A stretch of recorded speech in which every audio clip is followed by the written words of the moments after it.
Hi, everyone, and welcome to the latest episode of the Tiny Brains podcast. I'm Kevin Joyce, CEO at Tiny Brains, and with me is Peter Graham, the Brigadier of Brains.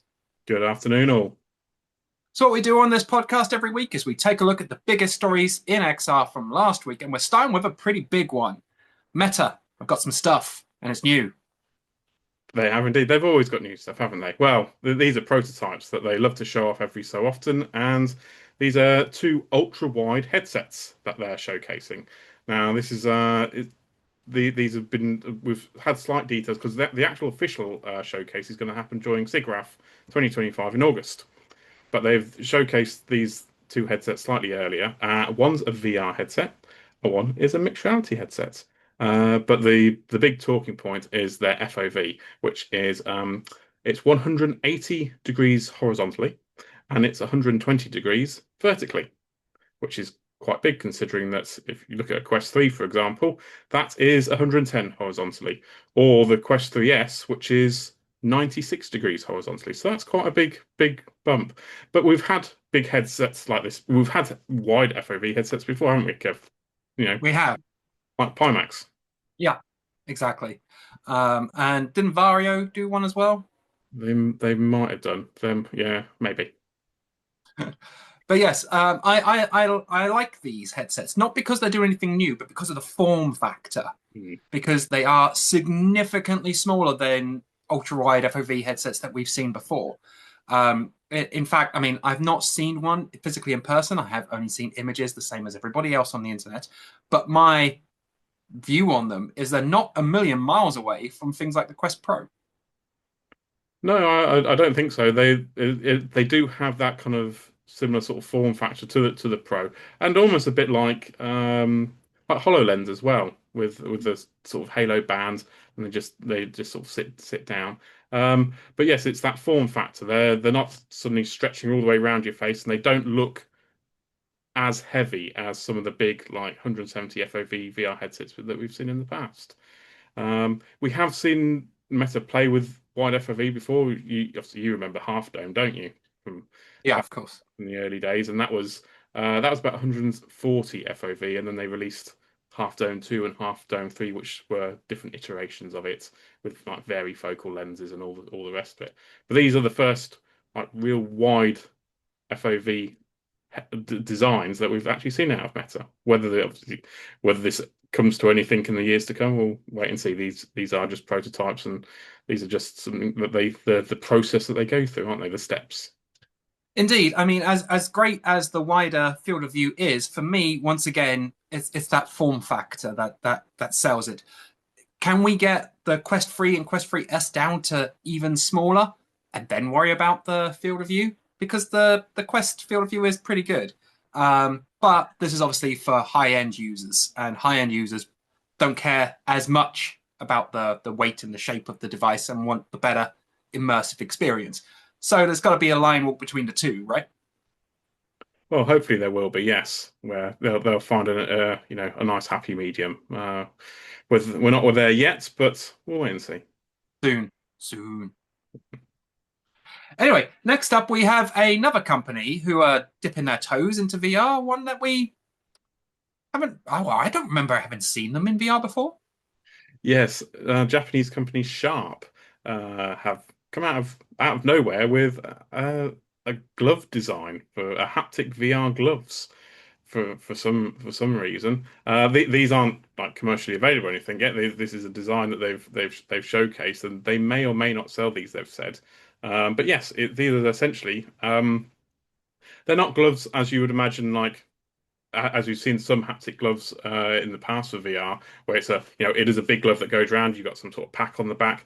These are the designs that they've showcased are literally haptics for the front of your fingers. Nothing seems to be on the back, and then you've got like a a, a controller. You've got a joystick, and you've got a couple of buttons for control movements. But the main thing is the fingertip haptics. There's no force feedback on these.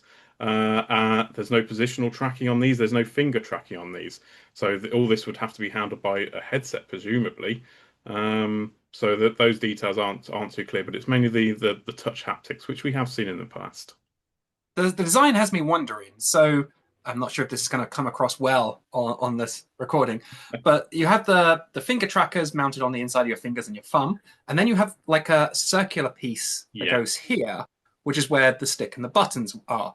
So is this supposed to be I use this thumb for it, or is it supposed to be I use my other hand to control it, to manipulate these?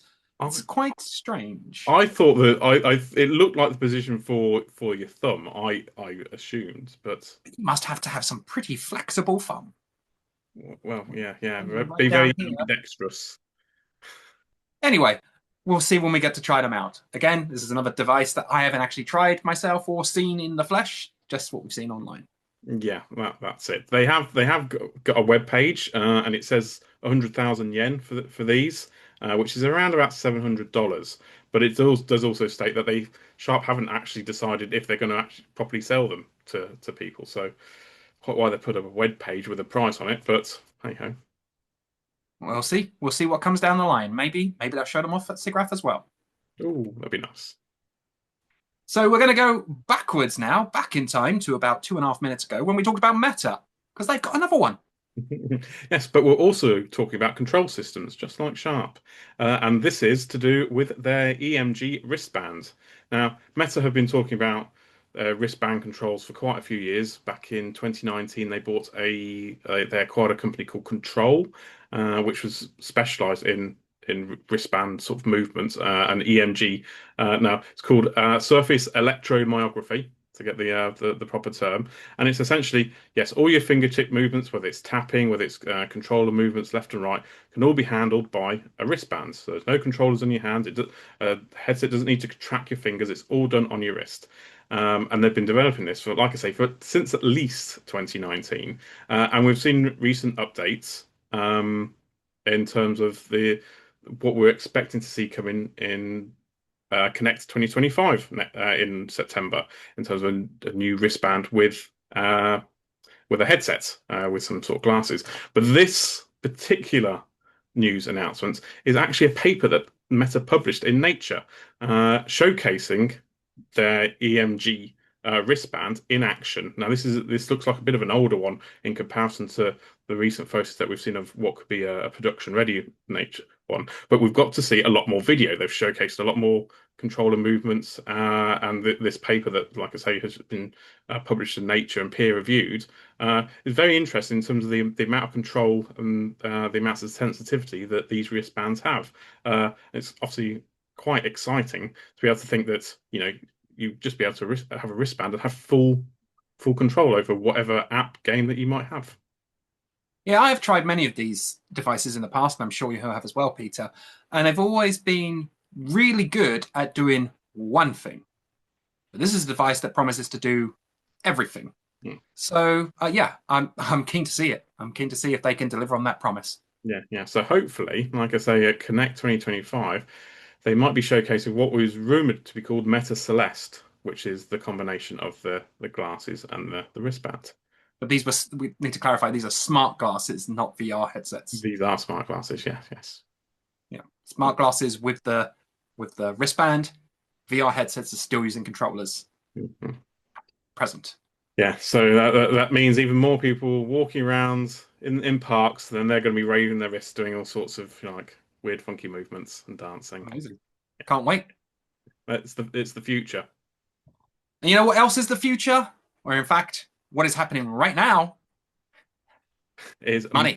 Yeah, Money. money, lots of money from free games or in-app purchases at least. It's recently announced that Animal Company, which is well, it's not a spin-off, it's a copy of Gorilla Tag. Gorilla Tag mixed with Lethal Company. They created Animal Company, and it has essentially gone from success to success. They recently revealed that they've got 1 million monthly users and approximately about 500,000 daily active users, which is fantastic for a free, not only for a free game, but one that's sort of parrying off another game. That's about the same amount of people that watch this podcast, right? Yeah, exactly. Something like that. Yeah, and currently, because of all the in-app purchases, Animal Company is now the fifth highest grossing Quest game just from in-app purchases. Nice. Well done, guys. Nice work if you can get it, and you definitely have. Yeah, yeah. If you want a comparison, last year Gorilla Tag announced that they have reached 1 million daily users, and it was about 3 million monthly users. So yeah, Animal Company's still about halfway behind that, but fantastic news nonetheless. Indeed, indeed. And we have, in a quite a change of pace from the last few weeks on this podcast, we have some more positive gaming news right now. Yeah, yeah, some crowdfunding news from it's a game called Eldramoor, which is a VR MMO RPG.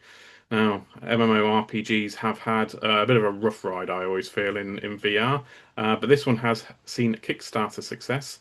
After its month-long campaign, it has managed to close at 170 or just over $170,000. It managed to hit 100K in its first week, so it's done phenomenally well.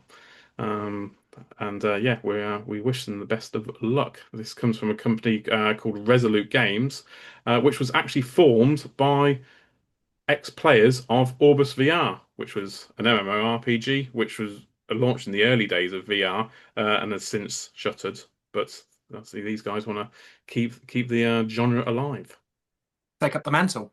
Exactly. Yes. Yes. So there's not many MMORPGs anymore. You still have Zenith, but development has stopped on that. The studio Ramen VR said it's just not profitable, so they're stopping that. They've stopped developing on it. You can still buy it on like places like Quest. And the other one that comes to mind is Elysia, which I think is still in early access. So best of luck to those. Yeah, and congratulations on the successful funding of your Kickstarter. We look forward to seeing more of this game down the line. Indeed. So, thank you everybody for watching this podcast. As always, we'll be back again next week. So, make sure you come back and check out all the latest in XR right then.